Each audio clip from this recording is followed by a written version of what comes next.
marka ugu horeysa horta munaasabada maxamed waa u duceynaa iyo caruusadiisa ilaahay isu barakeeyo kuwii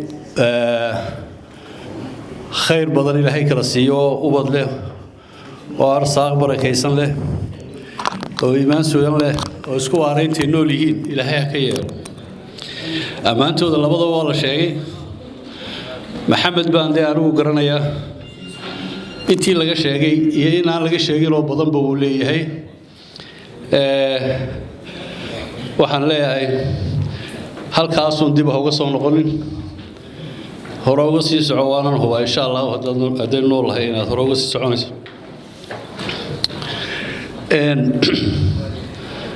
kulliday arrintan laga hadlayo waxaan waafaqsanahay Soomaaliland de waxay haysaa waa nabadana qofka ugu horeeya ka mas'uulkii oo madaxweynaha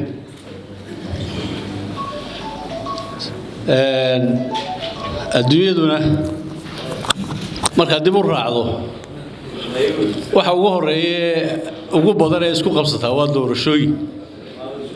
haday jaarkeena tahay haday Afrika tahay haday meel walba tahay marka doorashooyinku waa waqti xasaasi ah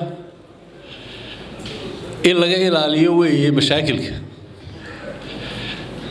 anigu waxa laga cabanayo erayga imika maxamed xaalka ka bixiyay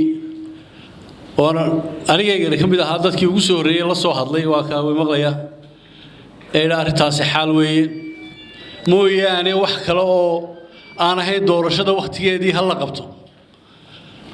ma maqal anigu waxaan laga didsay garmaayo doorashada waqtigeedii hal la qabto dambi ma nabadgelyo darrana maaha khalkhalgelinna maaha marka la qabto ayaa dadku ku kala nafisay madaxweynahana waxa waajibka dheeraadka ka saaran waxa weeye inuu ka ilaaliyo iska daa inuu isagu mashaakil keene inuu ka hortago oo ka ilaaliyo waa waxaynu u dhaarsanay waa waxaynu ugu dooranay waa waxaynu u daba joogno inagama geeyo inaynu erayo dheeraada iyo qadaf ku dhiraano laakiin waxaynu si cadna ugu sheegaynaa si ixtiraamana ugu sheegaynaa si hoosana ugu sheegaynaa haynaga qasin wadada aynu haynay ee aad nala haysay ee aad nala waday ee aad waraaqaha ku qortay subax inta soo toosto horaan u yiri madaxweynuhu golka fuulka ayuu dalka ku maamulaa marmar golka fuul haynugu maamulay sheeko miis lagu yimi habeen subax wax kala oranin madaxweyne adigoo mahadsan oo ognahay waxaad ka qabto ummadan inay wanaag ku noolaato inay wada jir ku noolaato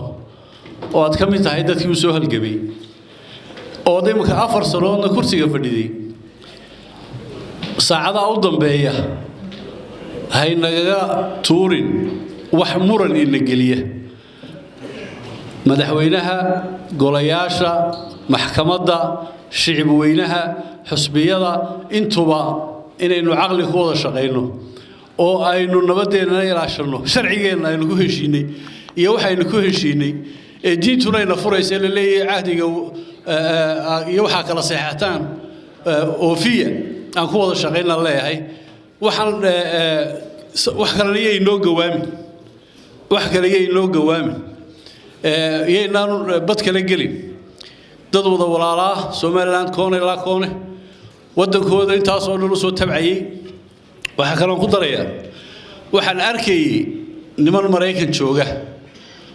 oo Soomaaliland ka soo horjeeda oo ilaa shalay wareejinayay madaxweynaha Soomaaliland baa imanaya Mareykan lagu mudaharaado waxaan leeyahay hadaa maqashaan buuq aan anagu doorashooyinka iyo guriga ka baxaya kama soo horjeedna qadiyada Soomaaliland madaxweynaha iyagu meel joogo madaxweynaha iyagii waana difaacayna shicibka Soomaaliland ee Mareykan iyo meel walba joogana waxa leeyahay madaxweynaha inuu soo baxo ka ilaaliya kuwa noocaas ah oo mid ka soo horjeeday idinkuna sameeyo. Wassalaamu calaykum waraxmatullaahi wabarakaatu.